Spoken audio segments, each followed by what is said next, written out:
аймак, айыл чарба, билим берүү, ишкерлик, инновациялык долбоорлор, өлкөнүн жана инсандын өнүгүүсү, жамааттык медианын эл собол программасында. Ар шаршемби 13:00 жана жума 12:00. Бизге Facebook, YouTube'дагы жамааттык медиа баракчалары аркылуу кошулуңуз. Ошондой эле аймактардагы жамааттык медиа радиолорунан угуңуз.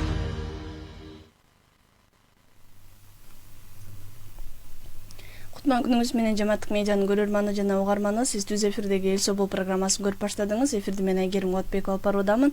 Биз бүгүн энергияны үнөмдөөчү технологиялар бизнестеги чыгымдарды канчалык жана кантип азайта алары туурасында инженер Прето долбоорунун энергия жана ресурстук эффективдүү технологиялар боюнча эксперти Салават Сооронбаев менен сүйлөшөбүз. Кутман күнүңүз менен студияга кош келдиңиз. Саламатсыздарбы? Алгач ошо энергияны үнөмдөөчү технологияларга кайсылар кирет, алардын арасында биздин өлкөдө кайсылары жеткиликтүү, ошолорду айтып берсеңиз. Негизи энергия үнөмдөөчү технологиялар тууралуу айтсак, бүгүнкү күндө биздин Кыргызстандын соода түйүндөрүндө ар кайсы тармактарда ошо жеке ишкерлердин жардамы менен көптөгөн мындай технологиялардын түрлөрү бар да.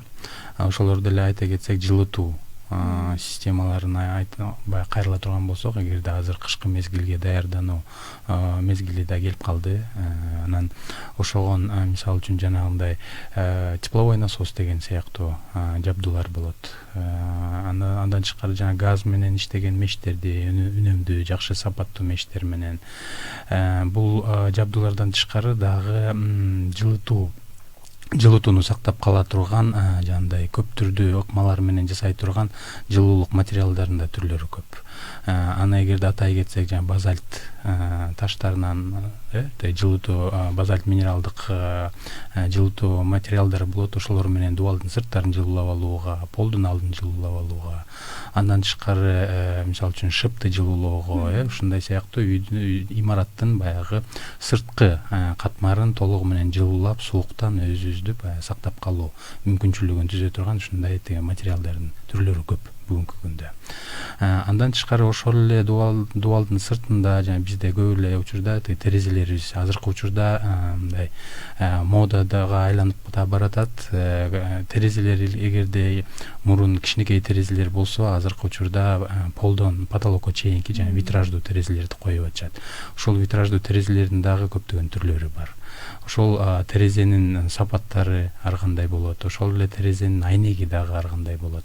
Ошо айнегине эгерде мындай токтоло кетсек, айнек бул жөнөкөй айнек жана энергия үнөмдүү айнектер деген дагы эки түргө бөлүнөт. Ошол жөнөкөй айнек деген ал биз бүгүнкү күндө колдонуп жаткан жанагындай токмоктун эле чыккан жандай М4 маркасындагы айнектер болот. Андан тышкары жанагындай жылуулукту сактап калган, үнөмдөп, ошол баягы сыртка чыгарып ийбей турган энергия үнөмдүү айнектер бар. Ошолордун дагы түрлөрү экиге да бөлүнөт. Бул энергия үнөмдүү айнектин өзү, андан тышкары мультифункционалдуу деп айтылат. Бул мультифункционалдуу айнек деген күнөскөй тарапка жана чоң терезелери бар имараттардын бетине ошо орнотулса жакшы болот. Себеби дегенде күндүн нуру ошол айнектен жарыгы өтөт, бирок ысыгы өтпөйт да.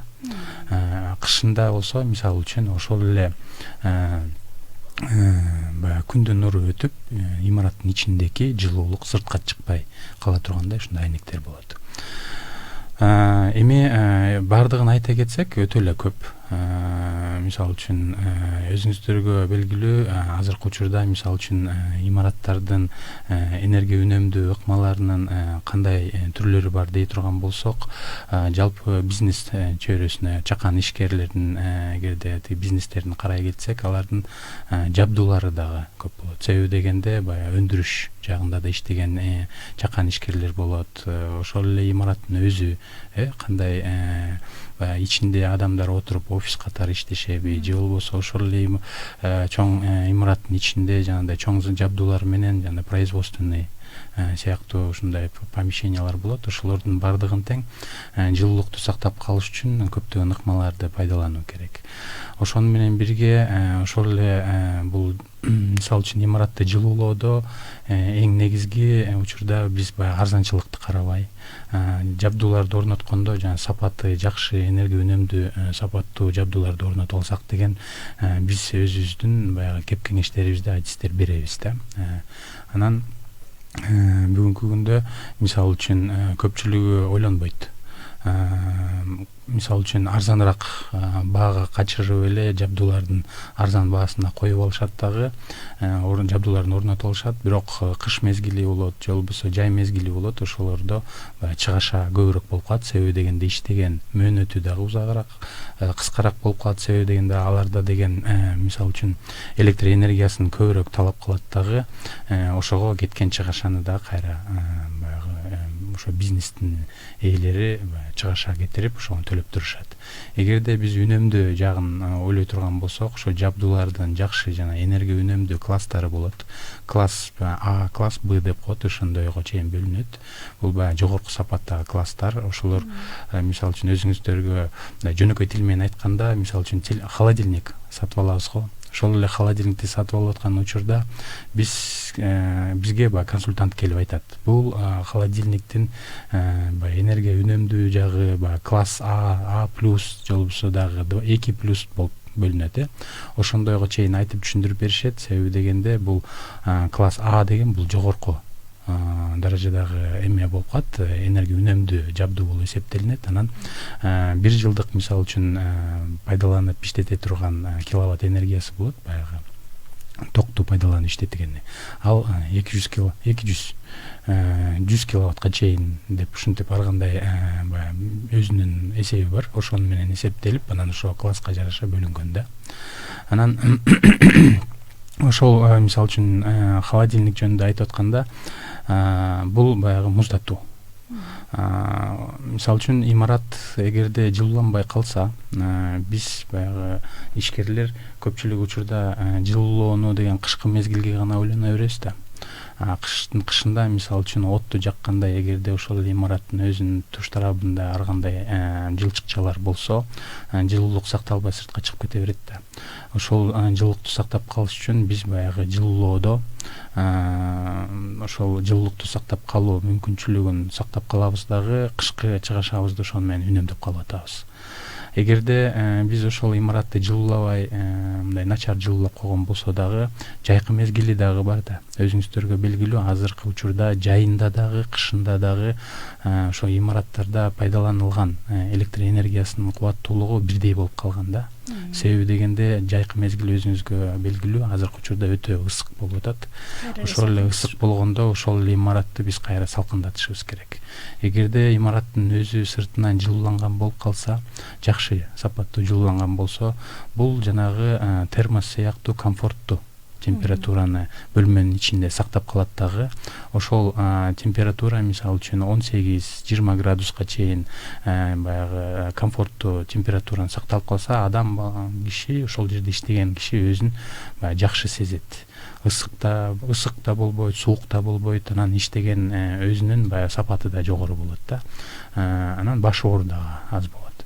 Күн ысык кезинде эгерде имарат ысык болсо, өзүңүздөргө белгилүү, терезебизди ачабыз, кондиционерлерди иштетебиз, баягы желдетебиз, салкындатабыз. Ошондо эгерде жабдууларды иштеткен болсок, биз ошого кеткен чыгашабызды, баягы электр энергиясына каражатыбызды жумшайбыз дагы, бизден кеткен чыгаша ошону менен эсептеле берет.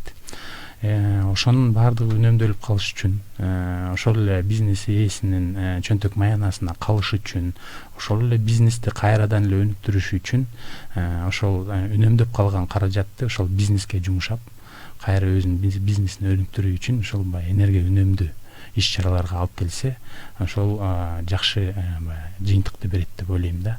Себеби дегенде кышында дагы үнөмдөө болот, жайында да үнөмдөө болуп эсептелип калат. Анан ар кайсы учурда жыл бою имараттын ичинде комфорттуу чөйрөлөрдөгү баягы температура сакталып кала берет да.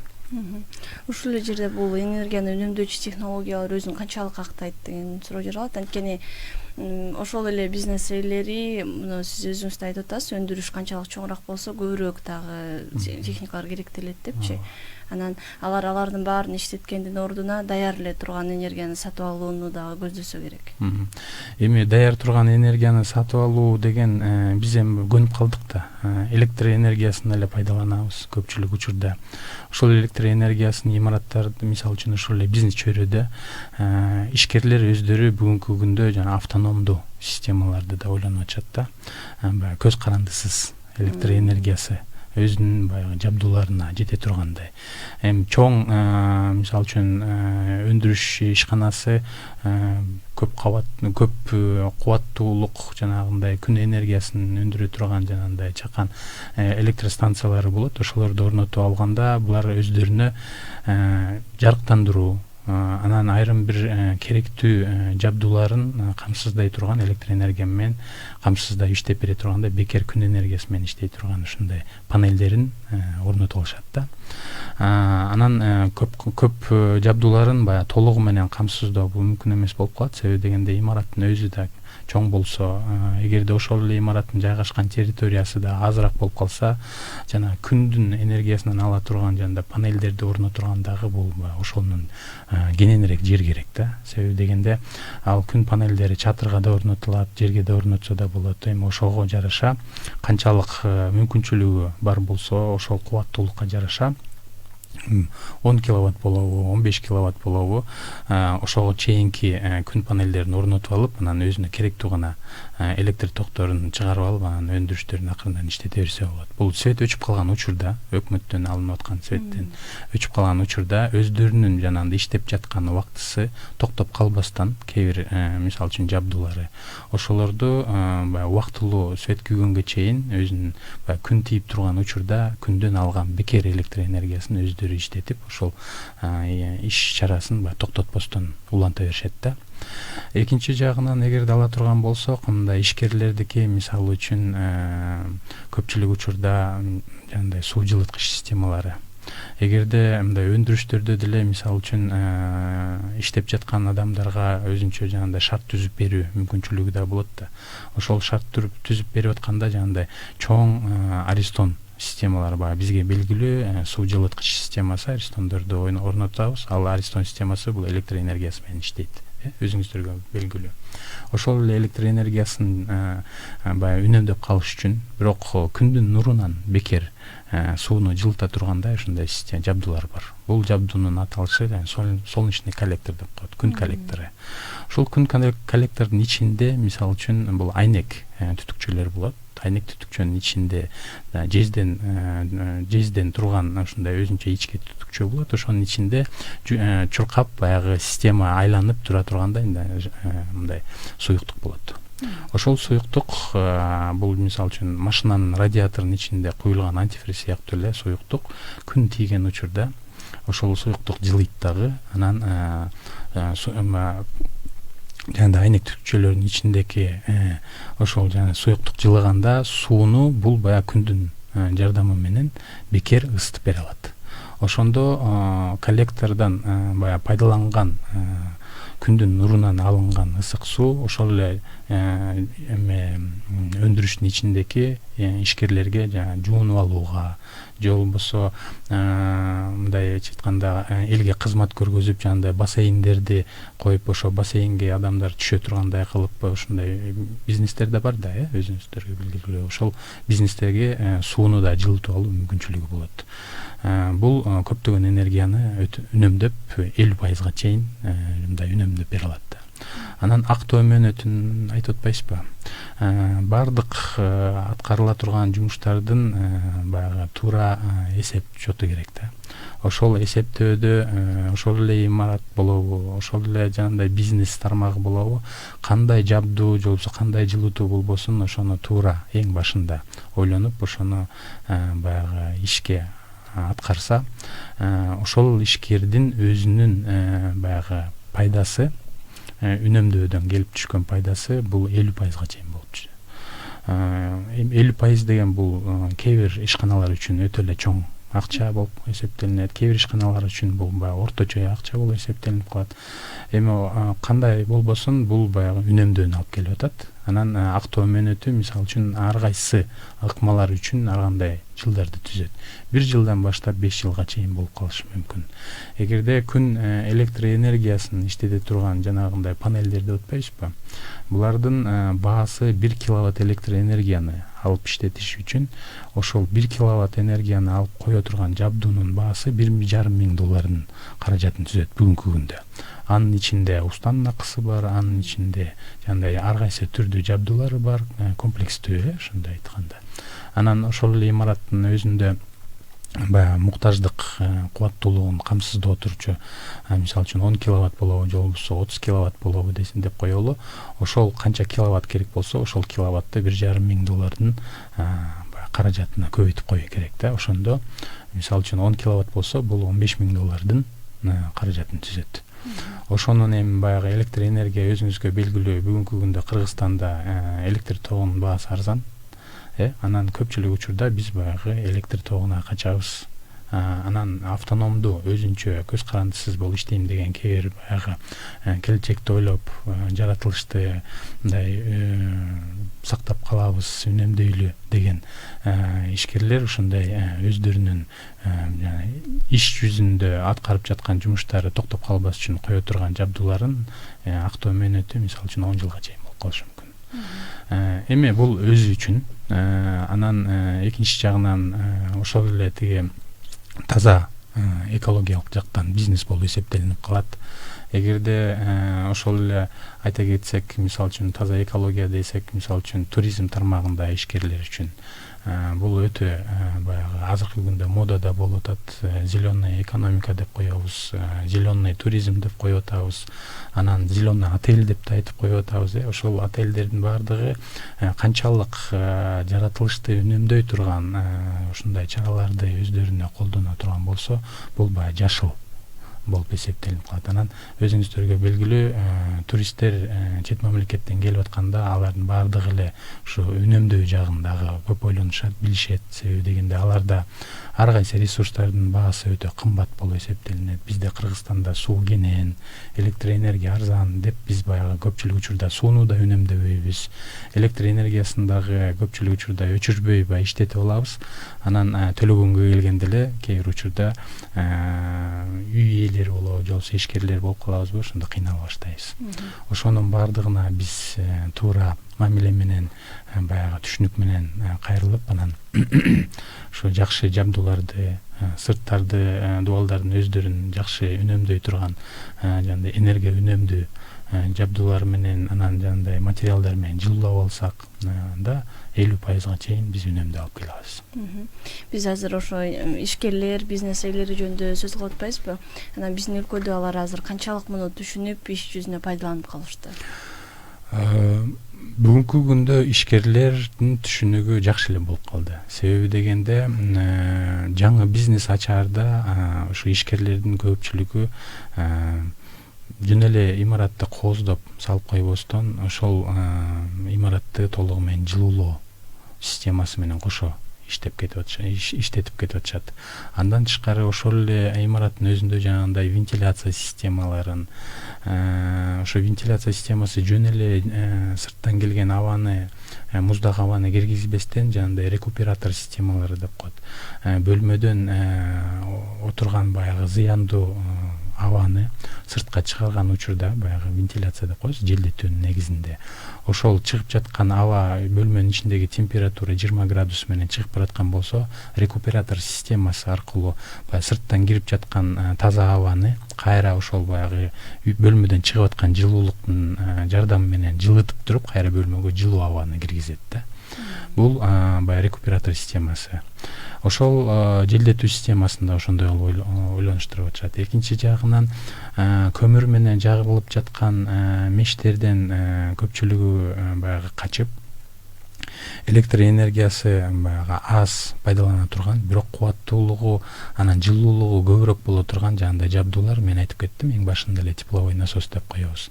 Ошол тепловой насосту колдонушат. Ал тепловой насос бул желдетүүгө да иштетилет, ал тепловой насос сууну ысытууга да иштетилет. Андан тышкары тепловой насос ошол эле баягы система вентиляциясындагы иштеп турган баардык системаларга жардам берет да. Эгерде мындайча айтканда, тепловой насос деген бул эмне деп кээ бир кардарлар да ойлонуп калат да. Тепловой насос деген бул кадимкидей эле кондиционердин эле бир түрү, бирок бул баягы чоң промышленный масштабтагы иштетиле турган жабдуу деп айтып койсок болот да. Ишке чоң ишканалар үчүн, же болбосо чоң көп кабаттуу, же болбосо көп квадратурасы кенен чоң имараттар үчүн да. Себеби дегенде аган көп кубаттуулугу күчтүүрөөк иштей турган ушундай кондиционер сыяктуу жабдуу тепловой насос болот. Ал тепловой насостун да түрлөрү бар. Түрүнө эгерде атай кете турган болсок, мындай воздух деп коет, аба менен абадан алынган жылуулукту иштетип кайра ана бөлмөгө берет. Воздух вода деген болот, же болбосо грунтовый тепловой насос деп коет, жердин жылуулугун алып анан бөлмөгө бере тургандай. Өзүңүздөргө белгилүү, эгерде жердин астында температура мисалы үчүн 0 градустан төмөн түшпөйт, плюс градуста болуп турат, ошон үчүн ошол жылуулукту алып анан иштетип бөлмөгө бере алат. Мындай тепловой насостордун баасы өтө эле кымбат болот, грунтовый. Воздух вода деген да орточо баа болуп эсептелинет. Анан эң арзаны бул воздух. Кадимкидей эле биз өзүбүздүн үйүбүзгө коюп жаткан жанагындай кондиционердин эле бир түрү. Бул өзүнчө наружный блоктору сыртка коюлат, орнотулат. Анан ошол жерден жана эгерде биз мындайча айтканда чоң имараттарга, же болбосо мындай соода түйүндөргө кирип баратканда өтүп баратсаң, жанынан бир жабдуулар шамал үйлөтүп эле катуу гүйлдөп иштеп калат эмеспи? Ошол тепловой насостун сырткы блогу болуп эсептелинет. Ошондон алынган жылуулук бөлмөгө баягы жайында мисалы үчүн муздатууга иштетилет, кышында жылытууга иштетилет. Андай тепловой насостордун кубаттуулугу мисалы үчүн өзүнө иштете турганда 1 киловатт электр энергиясын алат. Анан ошол 1 киловатт электр энергиясын 4,5 киловаттка чейинки жылуулукту кайра өндүрүп чыгарып бере алат. Демек биз 1 киловатт электр энергияны алып 3 эсе көбүрөөк жылуулукту, же болбосо муздатууну өзүбүзгө алабыз дагы, ошону менен биз үнөмдөө алып келип атабыз өзүбүз үчүн. Жөнөкөй тил менен айта турганда, мисалы үчүн жылытуу системаларында өзүбүздүн жөнөкөй эле үйдүн ичиндеги жылыткычтарыбыз бар эмеспи? Жанагы обогреватель деп коебуз, масляный обогреватель деп коелучу мисалы үчүн. Ушул масляный обогревательде бизде 2 баскыч бар, кнопкасы. Ошо 2 кнопканын бирөөнүсү 1 киловатт болуп иштейт, экинчиси иштеткенде 2 киловатт болуп иштейт. Ошондо ошол эле масляный обогреватель, май менен иштеген обогревательдин өзүнүн кубаттуулугу 2 киловаттка чейин болуп эсептелип атат. Ошол 1 саатта 2 киловатт электр энергияны өзүнө пайдаланып алып, анан ошол жылуулукту канча берет деп ойлойсуз? Ошол эле 2 киловатт жылуулукту берет. Эгерде тепловой насосту ала турган болсок, ошол эле тепловой насос 1 киловатт же 2 киловатт электр энергияны ала турган болсо, 1 киловаттка бул 3 киловатт же болбосо 4 киловаттка чейин жылуулук берип аткандан кийин, демек 3 эсе көбүрөөк жылуулукту берип атат. Төлөмү электр тогуна мисалы үчүн 1 киловатт же 2 киловаттын акчасын төлөйбүз. Бирок жылуулукту андан 3 эсе көбүрөөк алып атабыз. Ошону менен биз үнөмдөө болуп эсептелинип калат. Жеке ишкерлерге болобу, үй ээлерине болобу, же болбосо бизнес тармагындагы жанагындай гостиница, ресторандарга болгон учурларда өзүңүздөргө белгилүү, азыр көпчүлүгү ушундай тепловой насосторго өтүп атышат. Негизги жабдуулардын баардыгын тандоодо биз маани беришибиз керек. Жанагындай класс энергоэффективности деп коебуз. Кубаттуулугу баягы төмөн, бирок жылуулукту, же болбосо муздатуу системаларын 2 эсе, 3 эсе бере тургандай. Ошол класстары жанагы холодильниктин бетинде чапталып турганда маркировкалары болот. Ошол А класстагы, Б класстагы, кондиционердин бетинде да ошондой А, Б класстагы болуп атат. Аны айта кетсек, жанагындай жөнөкөй эле телевизордун бетинде дагы ушундай класстары да болуп калып атат. Демек, бул эмнени билдирет?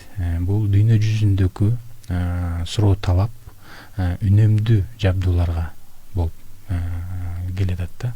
Ошол үнөмдүү жабдуулардын арасында дагы мисалы үчүн арзан баасына качырып жасалган жабдуулар да болот.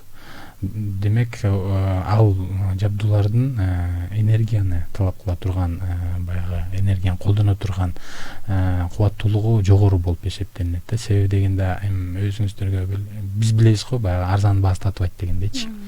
Ошондо биз арзан баасына качырып эле ошондой жабдууларды коё алабыз. Кышкы мезгилде ойлоно турган болсок, ошол кубаттуулугу көбүрөөк болуп, жылуулукту да көп бере албай калса, акча каражат ага да көбүрөөк кетип кала берет. Ошондуктан биз жанагындай үнөмдүү класстарга качырып, ошол жакшы жабдууларды орнотуп алсак, кандай тармак болбосун, бизнес тармагында туризм болобу, же болбосо ишканалар болобу, ошонун баардыгы үнөмдүү болот.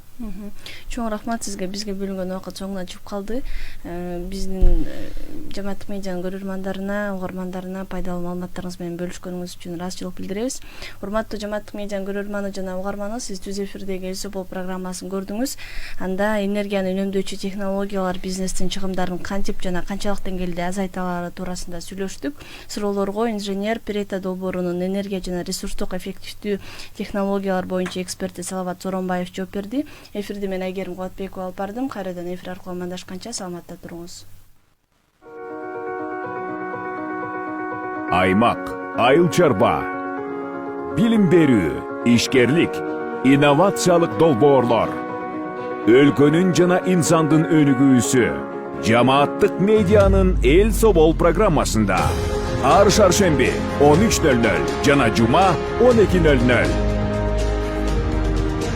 Бизге Facebook, YouTube'дагы Жамааттык медиа баракчалары аркылуу кошулуңуз. Ошондой эле аймактардагы Жамааттык медиа радиолорунан угуңуз.